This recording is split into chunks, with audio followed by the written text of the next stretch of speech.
amazina yombi twa Cruse, Nyamirambo, umwana w'imyaka 20. Narangije amashuri yanjye yisumbuye mu kigo cyitwa Excella High School kiba Kimirongo. Njye navukiye mu mujyi wa Kigali, mfite ababyeyi bombi, mama na papa. Narangije amashuri ndi kwiga curriculum y'Abanyamerika, kwera ikigo nigagaho bari bafite national program and an American program. Rero njyewe narangije mu bintu bijyanye n'iby'Abanyamerika, so twize amasomo yose. Amasomo mwiga muri troncome 12 twari twayize paka sizeme. Njyewe ukuntu meze, njyewe iyo mbonye opportunity yo gukora ikintu cyavamo ikindi kintu cyiza cyateza imbere igihugu, cyaneza imbere ubwanjye, ndagifata. Navuze kwera iki se natajya muri iryo rushanwa, kwera nta kintu nafite mu bintu bavuze. Mfite brains, mfite courage and I'm brave, so numvishe ari opportunity ihagije mpita nyifata.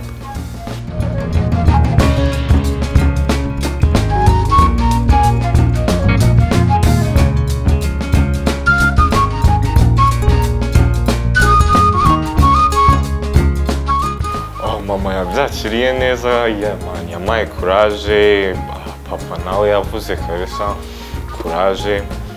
Babyakiriye ko uko biri tubavuze, wowe niwumva ko ubishoboye kandi ushaka kwiteza imbere, bavuze go for it, bavuze nta kibazo kabisa.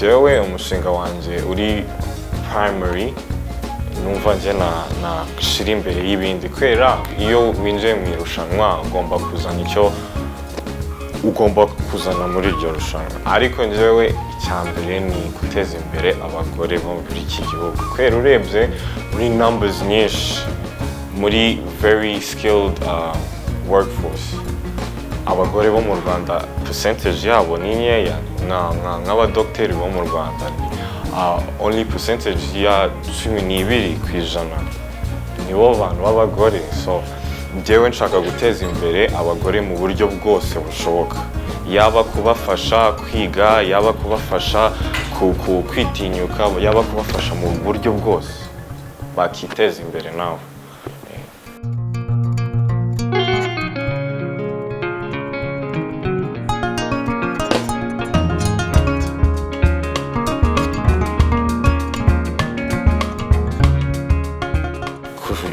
Challenges ntabwo zijya zibura. Njye challenge numva yazamo niko tutabona the efficient funds yo gufasha abagore bose bo mu Rwanda.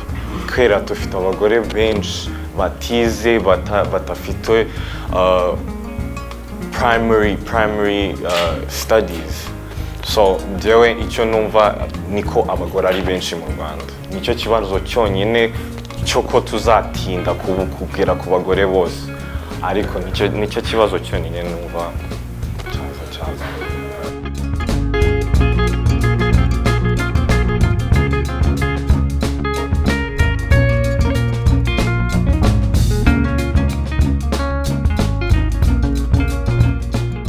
Njyewe muri free time yanjye nkunda, I like reading, nkunda gusoma ibitabo n'ibi, nkunda sports, gukina basket, nkunda gushushanya. I like art a lot, so yeah, those are some of my hobbies.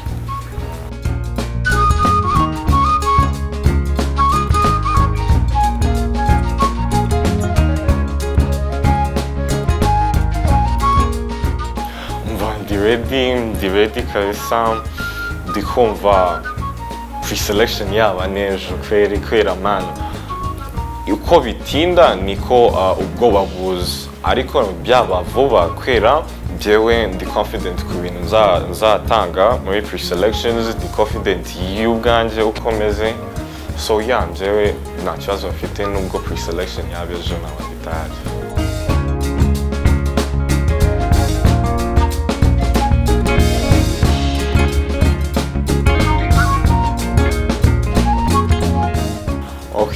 icyo nabwira abantu bose bankurikira niko mwe mwagirira faith gusa nubwo twagira ibyo bintu byo kuvoting mwangirira neza mukavotinga kwera byamfasha nubwo ayo mahirwe nayo agenewe abandi ariko for real je mbonye amahirwe yo kuza muri 22 cyangwa nkayitwara byakora ko nshoboye kose ngateza imbere igihugu